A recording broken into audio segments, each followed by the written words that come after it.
Once upon a time, there was a king who had 7 queens as his wives. However, the king and the queens were sad because they did not have any children. This made the king worried because when he passed away, there would be no one to become the ruler of the kingdom after him. One day, a poor old fakir came to the king and told him that his prayers had been heard. The fakir said that one of the 7 queens would soon have a baby boy. The king was overjoyed to hear this news, and he ordered the celebrations to be prepared all across the kingdom to welcome the arrival of the baby. Meanwhile, the 7 queens lived in a beautiful palace where they enjoyed a luxurious life. They had many female slaves to attend their needs, and they ate lots of delicious sweets and treats. Now the king loved to go hunting. Before he set off on a hunting trip, the queens sent him a message. They had bad dreams and were worried that something bad might happen if the king hunted towards the north that day. The king promised to listen their concerns and agreed to hunt in different direction. However, as luck would have it, the king couldn't find any game to hunt in the south, east or west. He didn't want to return empty-handed. So he forgot about his promise to the queens and decided to hunt towards the north. At first, he didn't have any luck finding animals to hunt, but just as he was about to give up, he saw a special white deer with golden horns and silver hooves. It ran past him and disappeared into a thicket. The king was captivated by the beauty of the deer and was determined to capture it for himself. He commanded his attendants to surround the thicket, creating a circle around the deer. Slowly, they closed in on the deer until the king could see it panting in the middle. He moved closer and closer, thinking he would finally catch it. However, with one powerful leap, the deer jumped over the king's head and ran away towards the mountains. The king was so mesmerized by the deer that he couldn't think of anything else. He spurred his horse on and chased after the deer at full speed. Leaving his followers far behind, he kept his eyes on the deer, never stopping or slowing down, until he found himself in a narrow valley with no way out. He stopped his horse there, feeling tired after the long and unsuccessful chase. In front of him was a small, rundown hut. The king went inside and asked the old woman, sitting by a spinning wheel, for a drink of water. The old woman called her daughter from another room to bring the king some water. To the king's surprise, the daughter who appeared was incredibly beautiful. She had fair skin and golden hair.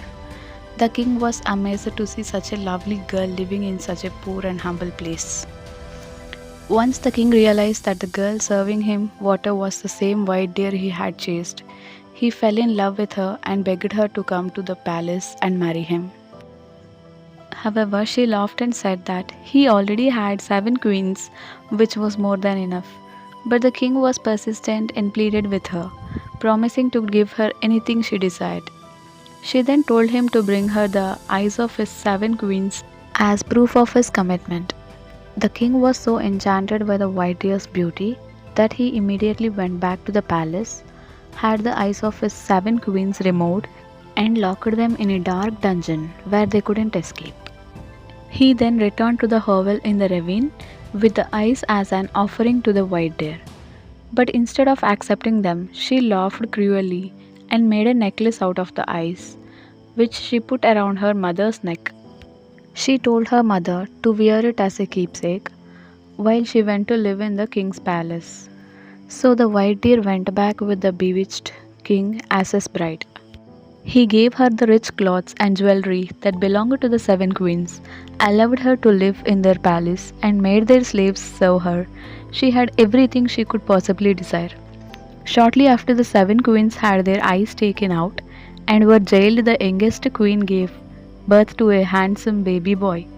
The other queens were jealous of her good fortune, but as the baby boy grew older, he became helpful to all of them, and they started to consider him as their own son. Even though they were blind, the boy managed to scrape a hole in the mud wall of their dungeon. As the boy grew older, he would slip out of the dungeon 2 or 3 times a day to play with the children in the town. Nobody knew who he was, but everyone liked him because He was always full of funny tickets and joyful antics. In return of his entertainment, the townspeople would reward him with small treats like girdle cakes, parched grain, or sweetmeats. He would gather all these treats and bring them back home to his seven blind mothers, as he affectionately called the seven queens. With the help of the boy, the blind queens managed to survive in their dungeon, despite the world thinking they had starved to death long ago. As the boy grew into a young lad, he went out one day with his bow and arrow to hunt for game. While passing by the palace where the White Hind lived in her wicked splendor, he noticed some pigeons fluttering around the white marble turrets. He took aim and shot one of the pigeons, which happened to fall near the window where the White Queen was sitting.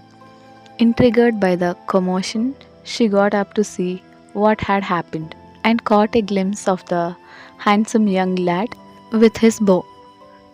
Through her witchcraft, she recognized him as the king's son. Consumed by envy and spite, the White Queen decided to destroy the boy without delay. She sent a servant to bring him to her and asked if he could sell her the pigeon he had just shot. The lad, however, refused, explaining that the pigeon was meant for his seven blind mothers who lived in the dark dungeon and depended on him for food. Taking advantage of his desire to help his mothers, the cunning White Queen witch made a false promise. She told the boy that she would guide him to where he could find his mother's eyes if he gave her the pigeon. The lad, delighted by the prospect, agreed and handed over the pigeon to the White Queen. She then instructed him to seek out her mother and ask for the eyes she wore as a necklace. To ensure he received the eyes, she gave him a piece of broken pottery with a message written on it, which he couldn't read. Unbeknownst to him, the message instructed her mother to kill him immediately and spill his blood like water. Although he was unaware of the true content of the message, the lad happily set off to find the White Queen's mother. Along the way, he passed through a town where everyone seemed sad. When he asked why, he learned that the king's daughter refused to marry because she insisted to marrying a man who was the son of seven mothers. The lad's arrival in the town caused a stir, and he was taken to meet the princess. Upon seeing the lad, the princess blushed and declared that he was her choice for marriage. This news brought immense joy to the inhabitants of the town. However, the lad made it clear that he wouldn't marry the princess until he had retrieved his mother's eyes. When he shared his story with the beautiful bride-to-be, she asked to see the piece of pottery. Being knowledgeable and clever, she recognized the treacherous message and decided to help the lad. Using a similar piece of pottery, she wrote a new message: "Take care of this lad, giving him all he desires." She then returned the portrait to the son of seven queens, who remained unaware of the switch. With the false message in hand, he continued his quest. Eventually, he reached the hovel in the ravine where the White Queen's mother resided, a hideous old creature. She grumbled upon reading the message, but reluctantly handed over the necklace of eyes, informing him that there were only 13 left, as she had lost one the week before. The lad, grateful for any number of eyes, hurried back home to his seven mothers and gave 2 eyes to each of the 6 elder queens. To the youngest queen, he gave 1 eye, assuring her that he would be her another eye forever. After fulfilling his promise to his mothers, the lad proceeded to marry the princess, as he had previously agreed. However, on his way to the wedding, he passed by the White Queen's palace and noticed some pigeons on the roof. He couldn't resist taking a shot, and the pigeon flew past the window where the White Queen was looking out. She was filled with hatred and disgust to see the lad alive and well. Despite her anger, the White Queen feigned delight and called the lad to her presence. She inquired how he had returned so quickly, and upon hearing his account of retrieving the 13 eyes, she could barely contain her anger that if he would give her this another pigeon, she would do yet more for him than she had done before, by giving him the millionfold rice which ripens in one night. The lad was of course delighted at the idea, and giving up the pigeon, set off on his quest, armed as before with a postcard on which was written, "Do not fail this time, kill the lad and sprinkle his blood like water." But when he looked in on his princess, just to prevent her becoming anxious about him, she asked her to see the potsherd as usual and substituted another, on which was written, "Yet again give this lad all he requires, for his blood shall be as your blood." After the son of 7 queens received the millionfold rice, the old hag became furious when she discovered that he wanted such a rare and valuable item. She couldn't control her anger, but she was afraid of her daughter's reaction, so she held herself back. Instead, she instructed the boy to go to field guarded by 18 million demons. She warned him not to look back after plucking the tallest spike of rice, which grew in the center of the field. The son of 7 queens barely set off and reached the field where the millionfold rice was guarded. He walked straight ahead without looking to right or left until he reached the center and plucked the tallest ear of rice. However, as he turned to go back home, he heard 1,000 sweet voices calling out to him, begging him to pluck them too. Unable to resist, he looked back and instantly turned into a little heap of ashes.